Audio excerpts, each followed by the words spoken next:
नमस्कार, इमेज विशेषमा स्वागत छ। म Ramesh Dhakal. Corona virus COVID-19 को सन्तासले अहिले विश्व थिलथिलो बनेको छ। विश्व अर्थतन्त्र प्रभावित हुने निश्चित भइसकेको छ। कुन मुलुक बढी प्रभावित हुन्छ त्यसमा भर पर्छ। वर्ल्ड बैंक, एडीबी, आईएमएफ सबैले विश्व अर्थतन्त्र खुम्चिन्छ। आईएमएफले त एसिया क्षेत्रको अर्थतन्त्र सन् 2020 मा 0.0मा झर्छ समेत भनिसकेको छ।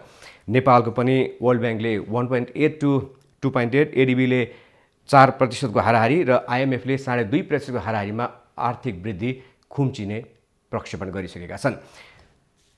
नेपालको अर्थतन्त्र वित्तीय क्षेत्र कुन हदसम्म प्रभावित हुन्छ र कमसे कम प्रभावित भएर पुनर्जागरण गराउनको लागि के कस्तो नीति अपनाउनु पर्छ, यसका सन्दर्भमा आज हामी नेपाल बैंकर्स संघका पूर्व अध्यक्ष र नबिल बैंकका प्रमुख कार्य अधिकृत अनिल केशरी शाहज्यूसँग कुराकानी गरिरहेका छौँ। उहाँलाई स्वागत गरौँ।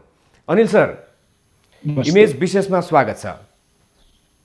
Thank you very much, good to be here. नमस्ते। कोरोनाका कारण विश्व अर्थतन्त्रसँगै नेपालको अर्थतन्त्र प्रभावित हुने निश्चित भइसकेको छ। धेरैले धेरै थरी आकलन गरेका छन्, धेरैको प्रेडिक्सन फरक छ।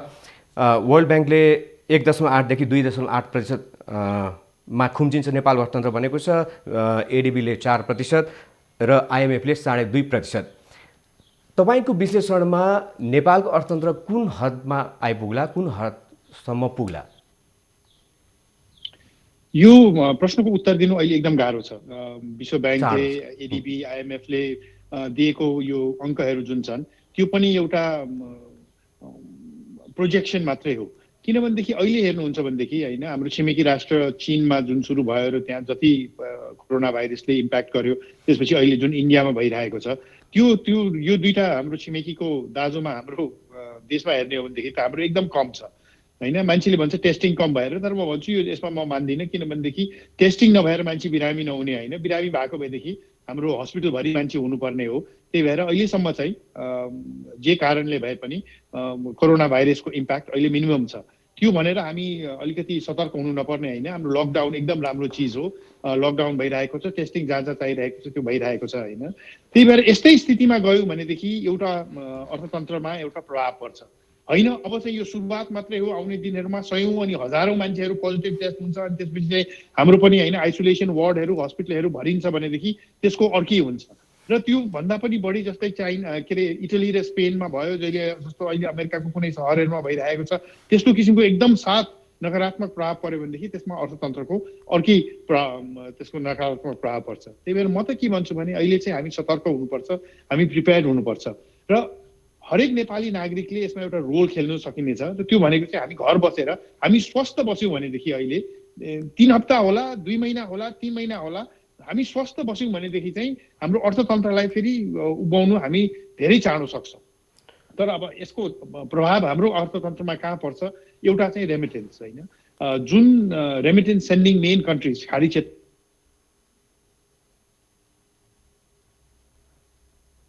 क्षेत्रमा कोरियामा नकारात्मक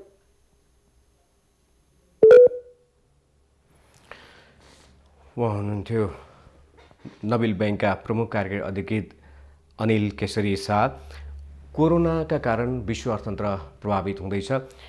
नेपाल कोरोनाका कारण भन्दा पनि कोरोनाको लागि अहिले त सावधानी अपनाइरहेको छ, त्यसको लागि लकडाउन गरिएको छ। लकडाउनले अर्थतन्त्र प्रभावित भएको छ, तर लकडाउन अनिवार्य छ। लकडाउनले स्वास्थ्यको लागि लकडाउन अनिवार्य छ, तर अर्थतन्त्रमा केही प्रभाव हुँदैछ अहिलेसम्म। अनिल केशरी शाहज्यू पुनः सम्पर्कमा आउनुभएको छ। हजुर, लकडाउनको लकडाउन एउटा आइसबर्ग भनौँ न, यो समुद्रमा हुन्छ नि यो बरफको ढिक्काहरू, 10% माथि पानी मानी देखिन्छ, 90% पानी मुनि हुन्छ। अहिले हामीले देखेको त्यो 10% मात्रै हो, जुन चाहिँ यसको हेल्थ इम्प्याक्ट जुन भन्छौँ, जुन चाहिँ हामी लकडाउन बसिरहेको छौँ होइन, टेस्टिङ गरिरहेको छौँ। तर 90% भनेको चाहिँ यसको चाहिँ आर्थिक र सामाजिक जुन चाहिँ इम्प्याक्ट हुन्छ, त्यो 90% हामीले देखेकै छैन अहिलेसम्म। र त्यसको लागि हामी अहिले प्रिपेयर हुनुपर्छ। जस्तै रेमिटेन्सको कुरा गरेँ, जुन खाडी क्षेत्र कोरिया जापानबाट जुन मान्छेहरूको रेमिटेन्स आउँथ्यो, त्यो इकोनोमीहरू एकदम साथ नकारात्मक साथ प्रभावित भएको छ। उहाँहरूले चाहिँ अब नेपाली वर्करहरूलाई हाम्रो देशमा फर्काउनुहुन्छ होला, त्यो सँगसँगै टुरिज्म, हाम्रो second major earning source tourism. अब टुरिज्म मलाई लाग्छ 1 वर्ष 18 महिनासम्म चाहिँ अन्तर्राष्ट्रिय टुरिज्म जहाँ पहिला थियो त्यो हुँदैन। 1 वर्ष 18 महिना कहिलेदेखि भन्दाखेरि भ्याक्सिन आएदेखि चाहिँ 1 वर्ष 18 महिनापछि चाहिँ मान्छेहरू फेरि हलिडे मेकिङमा जानुहुन्छ होला। त्यो कारणले गर्दाखेरि हाम्रो अर्थतन्त्रको दुईटा मूल खम्बाहरूलाई नै यसरी प्रभावित गरिसकेपछि हाम्रो अर्थतन्त्रमा चाहिँ हेल्थ इम्प्याक्ट जति भए पनि नभए पनि यसको आर्थिक इम्प्याक्ट चाहिँ अलि नकारात्मकै होला जस्तो मलाई लाग्छ। हजुर, त्यो आर्थिक इम्प्याक्ट नकारात्मक हुन नदिन अथवा कमसे कम हुन दिन र चाँडोभन्दा चाँडो रिभाइभ गर्न सरकारले कस्तो नीति लिनुपर्छ? मलाई लाग्छ यो चाहिँ हामीले नेपाल सरकारले गरेर मात्रै हुन्छ भनेर त्यतातिर नलागौँ। सर्वप्रथम चाहिँ जस्तै भूकम्पपछि होइन या तराई आन्दोलनपछि चाहिँ पुरा संसारले नेपाललाई मद्दत गर्न आएको थियो, त्यो पनि हुँदैन। किनभने यो प्रब्लम पुरा संसारलाई भइरहेको छ। म सुन्छु अमेरिकाले विश्व स्वास्थ्य सङ्घबाट आफ्नो सपोर्टलाई पुल आउट गरिसक्यो भनेपछि यो स्थितिमा पुगिसकेपछि चाहिँ संसारै हामीलाई मद्दत गर्न आउँछ लागौँ। हामीले आफ्नो मद्दत आफैले गर्नुपर्छ। त्यो गर्नलाई मेरो विचारमा अहिले चाहिँ राष्ट्रिय योजना आयोग अर्थ मन्त्रालयको एउटा नेतृत्वमा प्राइभेट सेक्टर र सेमाई प्राइभेट सेक्टर पब्लिक सेक्टरलाई पनि राखेर एउटा रणनीति बनाउने समय आएको छ। यो रणनीति चाहिँ कस्तो रणनीति भनेदेखि सर्ट टर्म इम्प्याक्ट के कसरी मिनिमाइज गर्ने, मिडियम टर्म र लङ टर्म के गर्ने भनेर। यो एउटा निजी क्षेत्रले मात्रै या वित्तीय क्षेत्रले ब्याङ्कले ब्याज कम गरेर मात्रै हुनेवाला छैन। सबैजना बसेर अहिले जसरी हाम्रो स्वास्थ्यमा चाहिँ ईश्वर पोखरेल सरको नेतृत्वमा एउटा कमिटी छ र उहाँहरूले चाहिँ पुरा एउटा म्याक्रो लेभल देशकै पुरा भ्यू पोइन्ट लिएर काम गरिराख्नु भएको छ। अर्थमा पनि अब हाम्रो अर्थमन्त्रीज्यूको नेतृत्वमा होस् या राष्ट्रिय योजना आयोगको नेतृत्वमा होस् त्यस्तै एउटा आयोग बनेर निजी क्षेत्र पब्लिक सेक्टर होइन गभर्मेन्ट ब्युरोक्रेसी सबै बसी बसेर चाहिँ अब कसरी हाम्रो अर्थतन्त्रलाई अगाडि बढाउने। जसरी अब युवाहरू फर्किन्छ होइन, त्यो त निश्चितै छ। खाडी क्षेत्रबाट फर्किन्छन्, कोरिया जापानबाट फर्केला, अस्ट्रेलिया अमेरिकाबाट पनि फर्केला। के गर्ने त? किन रेमिटेन्स आउँदैन भनेर त्यतातिर मात्रै चिन्तित भएर भएन। उहाँहरूले पेट पाल्ने एउटा माध्यम बनाउनु पर्यो नि।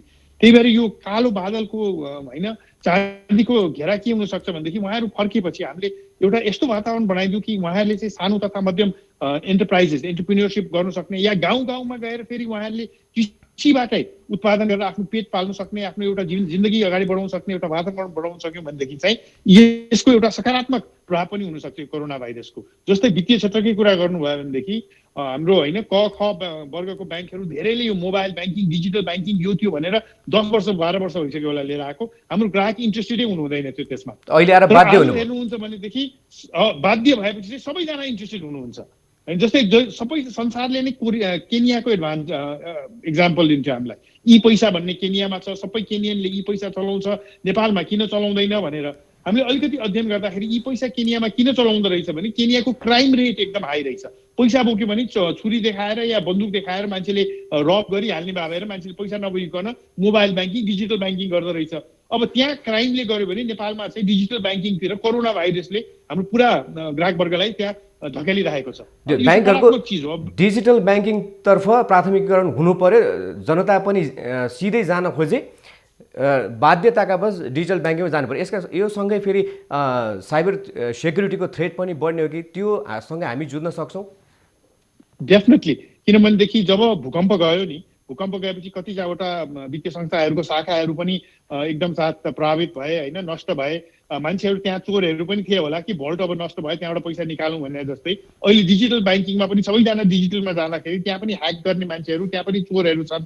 तर म यही भन्न चाहन्छु होइन यहाँलाई यहाँको थ्रु हाम्रो सबै भ्युवर्सहरूलाई पनि आजसम्म नेपालमा कुनै पनि हाम्रो डिपोजिटरले मेरो अकाउन्ट चाहिँ ह्याक भएर मेरो यति रुपियाँ मैले गुमाएँ भनेर भनेको छैन है। ह्याक गर्ने प्रयास भएको छ होइन, बन्दुक लिएर आएर मान्छे अझ पनि आउँछ, चोरहरू त छन्। तर हाम्रो जुन अहिलेसम्म वित्तीय क्षेत्रमा कार्यरत फायरवलहरू छन्, सिक्युरिटी मेजर्सहरू छन्, त्यसले गर्दाखेरि जुन एटिएमको ह्याकको सबैजनाले कुरा गरे तर कसले पनि भनेन।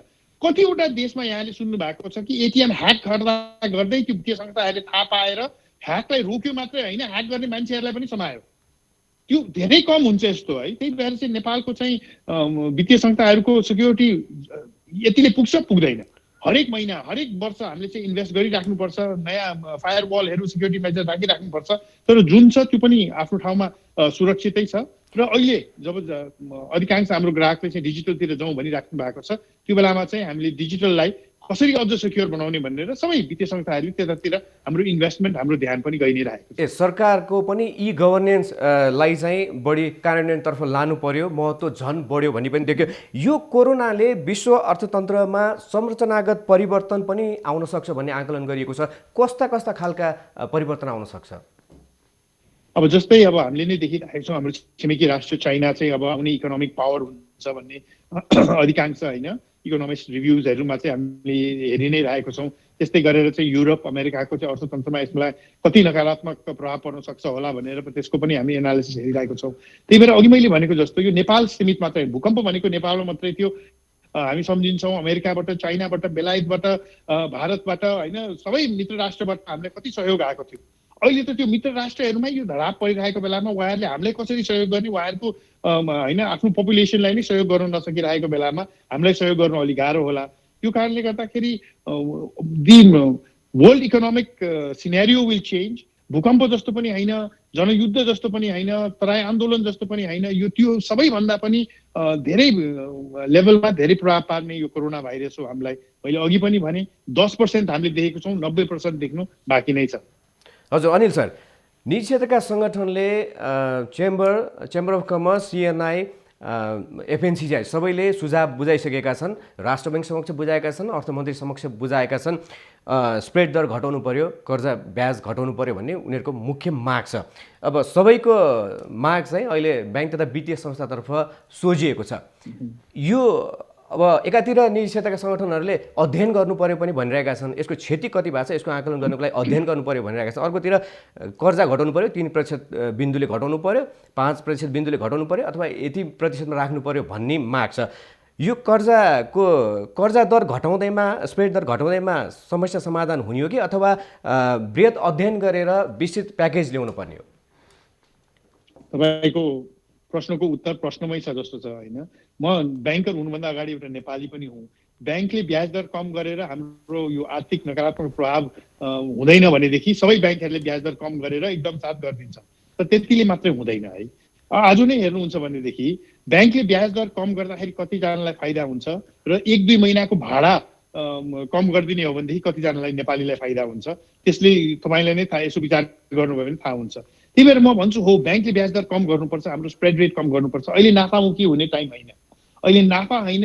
हाम्रो गभर्नर सर, नयाँ गभर्नर सरसँग, महाप्रसाद सरसँग पहिलो मिटिङ हुँदाखेरि उहाँले भन्नुभयो अहिलेको समय भनेको तपाईँहरू पनि बचिराख्नुहोस् र अरूलाई पनि बचाउनुहोस्। त्यो हाम्रो मूल मन्त्र हो अहिले हाम्रो वित्तीय क्षेत्रको। हामी पनि बच्ने, हाम्रो ग्राहकलाई पनि कसरी बचाउने भनेर। तर ब्याङ्किङ जसरी ब्याज दर हामीले अहिले नै भनौँ न 3 महिनालाई हामीले वेभर गरिसकेको छौँ। हाम्रो चाहिँ होइन इन्ट्रेस्ट रेट अब चाहिँ वैशाख 1 गते नै हाम्रो बेस रेट कम गरेर लोनको रेट पनि कम गरिसकेको छौँ हामीले चाहिँ। यो सँगसँगै म के भन्न चाहन्छु भने अरू सबै क्षेत्रले पनि आफ्नो पनि नाफाको मार्जिनलाई घटाउनु पर्यो। अहिले चाहिँ ब्याङ्कले आफ्नो ब्याज दर घटाएको जस्तै गरेर चामल बेच्नुहुन्छ, दाल बेच्नुहुन्छ, तेल बेच्नुहुन्छ, कुनै पनि वस्तु बेच्नुहुन्छ, सेवा बेच्नुहुन्छ भनेदेखि उहाँहरूले पनि आफ्नो चाहिँ नाफाको जुन चाहिँ स्प्रेड रेट उहाँहरूको छ त्यो पनि घटाउनु पर्यो कि। त्यसो भएपछि चाहिँ अनि त्यसपछि करोडौँ नेपालीलाई फाइदा हुन्छ। किनभने हामीले ब्याज दर घटाएर त केही हजार ऋण लिने मान्छेहरूलाई फाइदा होला होइन, 10-20 हजार ऋण लिने मान्छेहरूलाई फाइदा होला। तर आज हेर्नुहुन्छ भनेदेखि या केही लाख मान्छेहरू जसले ऋण लिइराख्नु भएको छ उहाँहरूलाई फाइदा होला। तर करोडौँ नेपालीले चाहिँ खाता खोलेर वित्तीय संस्थाहरूमा डिपोजिट राखिराख्नु भएको छ। उहाँहरूको ब्याज दर कम हुँदाखेरि त अहिले गाह्रो भए बेलामा ब्याज अलिकति आउँछ ब्याङ्कबाट, त्यसबाट नै घर चलाउला भनेर करोडौँ नेपाली बसिराख्नु भएको छ। त्यो ब्याज एकदम साथ कम गर्दाखेरि केही लाखलाई फाइदा हुनलाई केही करोडौँको पेटमा त लात हान्नु भएन। त्यही भएर नेपाल सरकारले चाहिँ एउटा म्याक्रो लेभल उद्योग, व्यापार, व्यवसाय, वित्तीय क्षेत्र सबै इकोनोमीका एक अर्काका परिपूरक एउटै कम्पोनेन्ट हुन्। त्यसकारण ब्याङ्क तथा वित्तीय क्षेत्र पनि रहनु पर्यो र उद्योग, व्यापार, व्यवसाय पनि बढाउनु पर्यो, उत्पादन बढाउनु पर्यो। यसको लागि चाहिँ के हुनु पर्यो त? यसको लागि मैले मेरो विचारमा है अर्थमन्त्रीज्यूको नेतृत्वमा जसरी स्वास्थ्यकोमा चाहिँ होइन हाम्रो ईश्वर पोखरेल सरको नेतृत्वमा एउटा कमिटी गठन भएको छ। अहिले जति सक्यो चाँडो अर्थमन्त्रीज्यूको नेतृत्वमा एउटा कमिटी गठन हुनु पर्यो। त्यहाँ राष्ट्रिय योजना आयोग पनि हुनु पर्यो, एफएनसिसिआई, सिएनआई, चेम्बर होइन, नेपाल ब्याङ्कर सङ्घ, ह्यान्ड ट्यान, अर्थतन्त्रको सबै मूल आधारहरू, रेमिटेन्स एसोसिएसन सबैजना त्यहाँ हुनु पर्यो।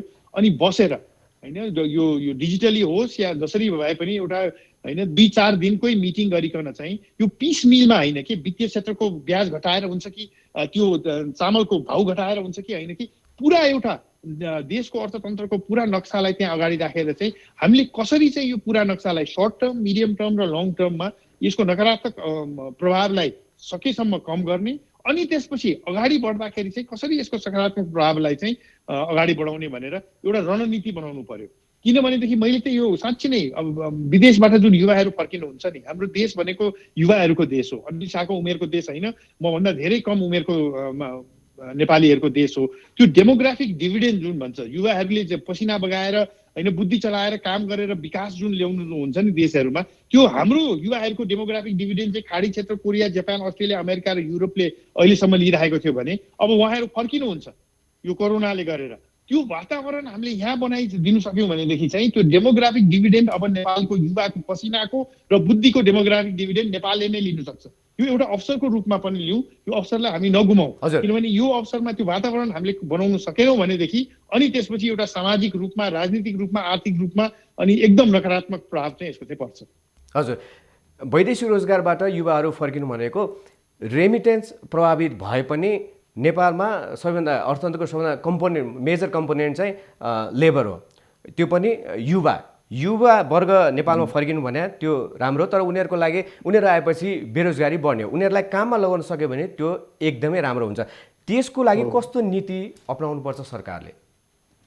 अब त्यो चाहिँ होइन, म अनिल शाह एउटा ब्याङ्कर हुँ, त्यही भएर पुरा देशको नीति भन्नु त गाह्रो होला, तर अब भनौँ एग्रिकल्चरकै लिउँ न, किसानकै कुराहरू गरौँ, कृषिकै कुराहरू गरौँ। अधिकांश युवाहरू गाउँ जान्छन्, उहाँहरूको बुवा मुवा होइन उहाँहरू किसानै हुनुहुन्थ्यो, उहाँ कृषकको परिवारमै हुनुहुन्थ्यो भनेदेखि अब नेपाल सरकारले होस् होइन सबैजनाले मिलेर चाहिँ उहाँहरूले चाहिँ एकचोटि फेरि कृषिमै आफ्नो योगदान गरेर चाहिँ पेट पाल्ने मात्रै होइन, त्यो कृषिबाट उत्पादन भएको चिज बेचेर चाहिँ खाडी क्षेत्रमा या जहाँ काम गरिराख्नु भएको थियो त्योभन्दा राम्रो आम्दानी बढाउने एउटा वातावरण बनाउनु पर्यो। अब त्यो भन्नु होला त्यसपछि ब्याङ्कले लोन दिन्छ त भनेर, लोन दिएर के हाम्रो कृषिको वृद्धि दर राम्रो हुन्छ त? त्यसले हुँदैन, किनभनेदेखि हाम्रै छिमेकी राष्ट्रमा हेर्नुहुन्छ भनेदेखि लोन त आफ्नो ठाउँमा छँदैछ, सब्सिडाइज लोन, त्यो सँगसँगै सब्सिडाइज फर्टिलाइजर छ, इरिगेसन छ होइन, 12 महिना उहाँहरूले पानी पाउनुहुन्छ, एक्सेस टु मार्केट छ, यो सबै चिज ब्याङ्कले गर्ने होइन, यो सबै चिज नेपाल सरकारले, निजी क्षेत्रले सबैजनाले मिलेर गर्नु पर्यो। अब चाहिँ यो सर्ट टर्म ट्रेडिङ मेन्टालिटी होइन, उताबाट लिएर यहाँ बेचौँ पैसा बनाउँ भन्दा पनि साँच्चै नै हामीले चाहिँ लङ टर्म मेन्टालिटी लिने हो भने म्यानुफ्याक्चरिङ मात्रै होइन, मलाई लाग्छ कृषिमा सबभन्दा ठुलो लङ टर्म मेन्टालिटी लिनुपर्छ हामीले चाहिँ। कसरी हुन्छ कम्युन या होइन cooperative type of land pooling गरेर होइन 2 बिघा होइन 2000 बिघाको एउटा होस् न, र त्यहाँ काम गर्ने किसान to be share holders of that, अनि त्यो भएपछि चाहिँ अनि ब्याङ्कले पनि होइन करोडौँ रुपियाँ लगानी गर्न सक्छ त्यहाँ, अनि त्यहाँबाट उत्पादन भएको चिज नेपाललाई मात्रै होइन खाडी क्षेत्रमा हामी एक्सपोर्ट गरौँ, जापान कोरियामा एक्सपोर्ट गरौँ, डलर युरो र होइन दिरहम हामीले चाहिँ त्यसबाट कमाउँ, अनि त्यसपछि के साँच्चै नै मलाई लाग्छ कृषिको जुन चाहिँ प्रोत्साहन सकारात्मक प्रोत्साहन हुनसक्छ त्यो चाहिँ हुनसक्छ। त्यो लागि मैले अघि भने नि we need to have a master plan, र त्यो मास्टर प्लान भनेको चाहिँ सिर्फ गभर्मेन्टले मात्रै बनाएर पनि हुँदैन, सिर्फ निजी क्षेत्रले या वित्तीय क्षेत्रले बनाएर मात्रै हुँदैन, हामी सबैजना बसेर अहिलेको टाइममा चाहिँ त्यो एउटा मास्टर प्लान बनाउनु पर्यो। त्यो मास्टर प्लान बनाएर त्यसलाई हामीले इम्प्लिमेन्ट गर्यौँ भनेदेखि यो कोरोना भित्र जाँदाखेरि हाम्रो देश जस्तो थियो त्योभन्दा झन् राम्रो देश भएर हामी अर्कोतिरबाट निस्किन सक्छौँ। अर्थमन्त्रीले हिजै पनि व्यवसायीहरूसँग छलफल गर्ने क्रममा वर्ल्ड ब्याङ्क, IMF, एडिबी सबैले नेपालको सबै क्षेत्रमा सहयोग गर्न तयार छन्, नेपालको कृषि क्षेत्रलाई अगाडि बढाउनुपर्छ, नेपालीहरू त्यति धेरै प्यानिक हुनुपर्ने स्थिति छैन, तपाईँहरू उत्पादन बढाउनुहोस् भनेर उहाँहरूले आग्रह गर्नुभएको छ अर्थमन्त्रीले निजी क्षेत्रलाई। तत्काल उत्पादन बढ्ने देखिन्छ? अब तत्काल त नेपाल सरकारले घरबाट ननिस्किनु भनेको छ होइन, अब घरभित्रै बसेर उत्पादन गर्ने भनेको यस्तै जुमबाट इन्टरभ्यू गर्ने बाहेक अरू के उत्पादन गर्नु। तर जस्तै अब होइन छिमेकी राष्ट्रमा पनि बिस्तारै खोल्दै जाने, म्यानुफ्याक्चरिङलाई खोल्न दिने यो त्यो भन्ने छ, त्यो गर्यौँ भनेदेखि चाहिँ हुन्छ। तर हाम्रो उत्पादन चाहिँ होइन जे हामी म्यानुफ्याक्चर गर्छौँ त्यसको पनि लार्ज कम्पोनेन्ट हामी र मटेरियल इम्पोर्ट गर्छौँ होइन, अब त्यो इम्पोर्टै रोकिया छ भनेदेखि कसरी उत्पादन गर्ने भन्नेतिर पनि आउँछ। त्यही भएर चाहिँ जे पहिला गरेको थियौँ त्यो मात्रै गरेर हामी अगाडि बढ्दैनौँ है, त्यसमा चाहिँ म एकदम क्लियर छु। पहिला गरेको चिज अझ राम्रोसँग गर्नुपर्छ, इफिसियन्सी प्रोडक्टिभिटी बढाउनुपर्छ, तर त्यो सँगसँगै हामीले कहिले पनि विचारै नगरेको चिज हामीले भनौँ नेपालमा हेरेर होइन यही प्रान नम्बर 3 कै मुख्यमन्त्रीज्यूसँग कुरा गर्दाखेरि हाम्रो जुनार र किवी एकदम राम्रो हुँदो रहेछ भन्नुभयो। ल अरू कुरा छोडिदिउँ, जुनार र किवी मात्रै बनाउन न त। प्रान नम्बर 3 भरि सबै किसानले त्यो जुनार र किवी इन्डिया चाइना खाडी क्षेत्रमा गएर हाम्रो one of the main revenue earners, foreign currency earners चाहिँ किवी र जुनार हो भनेर भन्नु सक्ने अवस्थामा आउन। त्यो गर्नलाई चाहिँ वित्तीय क्षेत्रले लोन मात्रै दिएर हुँदैन, त्यो जुनार र किवीको ट्रेनिङ चाहियो, प्लान्ट्स चाहियो, फर्टिलाइजर चाहियो, होइन, इरिगेसन चाहियो। त्यो सबै चिज एउटा रणनीति बनायो भनेदेखि चाहिँ अगाडि बढ्न सकिन्छ। प्रोडक्टिभिटी इन्हान्स गर्नै पर्छ डेफिनेटली। अहिलेको समय भनेको चाहिँ जब लकडाउनमा छौँ, हामी घर बसेर सुत्न सक्छौँ, टिभी हेर्न सक्छौँ, या हामीले प्लान गर्न सक्छौँ, रणनीति बनाउन सक्छौँ। मलाई लाग्छ अहिलेको समयको सदुपयोग गर्ने भनेदेखि चाहिँ त्यो रणनीति बनाउनेतिर चाहिँ हामी सबैजना लाग्नु पर्यो, ताकि जब चाहिँ यो स्वास्थ्यको प्रब्लम सल्भ हुन्छ, 10% प्रब्लम जुन भन्छु नि सल्भ हुन्छ, त्यो बेलामा त्यो 90% जुन प्रब्लम छ त्यसलाई डिल गर्न चाहिँ हाम्रो क्षमता बढिसकेको हुन्छ। अर्थव्यवस्थालाई चलायमान बनाउनलाई ब्याङ्किङ सेवाको विकल्पै छैन। ब्याङ्किङ सेवा जारी रहनु पर्यो। बजारमा तरलता कायम राख्ने ब्याङ्कको दायित्व हो। कोरोनाको सन्तास जारी रहन्जेल ब्याङ्कहरूले कस्तो रणनीति बनाउनु पर्ला? मान्छेहरूले जस्तै हस्पिटल, होइन, त्यो यो सबै सेक्टर जस्तै हो हामी पनि। त्यो कारणले गर्दाखेरि अहिलेको स्थितिमा भनौँ न, सबैजनालाई म यही सोध्न चाहन्छु, नेपालको जनसङ्ख्याको धेरै कम मात्रामा चाहिँ हस्पिटल जानुहुन्छ या डक्टर कहाँ जानुहुन्छ बिरामी भएर। तर सबैजना चाहिँ कुनै न कुनै किसिमले वित्तीय क्षेत्रमा चाहिँ आइसक्नु भएको छ। एटिएमबाट होस्, अनलाइन गरेर, डिजिटलबाट होस्, ब्रान्चै गएर होस्। त्यही भएर वित्तीय क्षेत्रको चाहिँ अहिले पनि एकदम ठुलो एउटा योगदान दिइरहेको छौँ। जस्तै भूकम्पपछि पनि भोलिपल्टदेखि नै सबै ब्याङ्क खोले जस्तै हामीले यो कोरोनामा सबैजना घर बस्दाखेरि पनि हाम्रो कर्मचारी, उहाँहरूको पनि परिवार छ, उहाँहरूलाई पनि डर छ, होइन। हस्पिटल जस्तो हामीले पुरा त्यो पिइपीहरू लगाएको पनि छैनौँ, तर उहाँहरूले काम गरिराख्नु भएको छ। किनभने उहाँहरूले भन्नुभयो, हेर्नुहोस्, हामीले गरेनौँ भनेदेखि चाहिँ जुन अहिलेको जुन त्रास छ, भनौँ ब्याङ्कहरू सबै बन्द भएको भनेदेखि के हुन्थ्यो? अहिले मान्छेहरूले बिरामी भएर, होइन, खाना नपाएर यहाँ हाहाकार भइसक्यो होला। त्यो भएर ब्याङ्कहरू खोलेकै छौँ। जहाँ डिजिटल पुगेको छैन त्यहाँ शाखै खोलेको छौँ। त्यहाँको डिस्ट्रिक्ट एडमिनिस्ट्रेटिभ अफिससँग, सिडिओसँग कुरा गरिकन शाखाहरू खोलेको छौँ। सीमित घन्टाको लागि भए पनि, सीमित स्टाफलाई लिएर भए पनि एउटा सेफ इन्भाइरोमेन्टमा राखिकन चाहिँ हामीले वित्तीय सेवाहरू प्रदानै गरिरहेको छौँ र गरि नै रहन्छौँ। तर हामीले चाहिँ अहिले हाम्रो ग्राहक वर्गलाई पनि पुस डिजिटलतिर जाउँ। वित्तीय सेवाहरू हामी प्रदान गरिरहेका छौँ। नेपाल ब्याङ्कर्स सङ्घ, हाम्रो अध्यक्षज्यू, अर्थमन्त्रीज्यू, गभर्नर सरसँग जहिले पनि हाम्रो इन्टरेक्सन भइरहेको छ।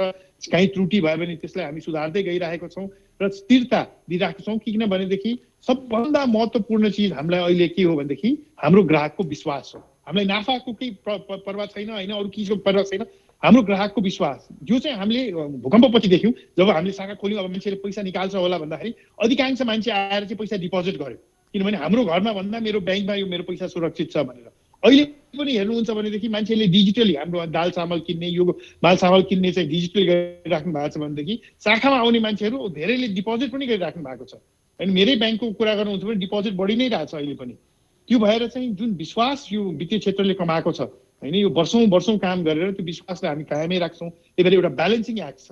जसले लोन लिएको छ उहाँहरूलाई पनि राहत दिने हाम्रो कर्तव्य हो भनेदेखि जसले डिपोजिट राख्नु भएको छ उहाँहरूलाई पनि इन्ट्रेस्ट दिइराख्ने त्यो पनि हाम्रो कर्तव्य हो। र यो दुईटै कर्तव्यलाई चाहिँ हामी ब्यालेन्स गरेर अगाडि बढ्छौँ। हजुर अनिल सर, अब अन्त्यमा सरकारले घोषणा गरेको अहिलेको प्याकेजले वित्तीय क्षेत्रलाई समेटेन। अब दोस्रो चरणमा पनि प्याकेज घोषणा गर्नु पर्ला भन्दै हुनुहुन्छ अर्थमन्त्रीज्यू।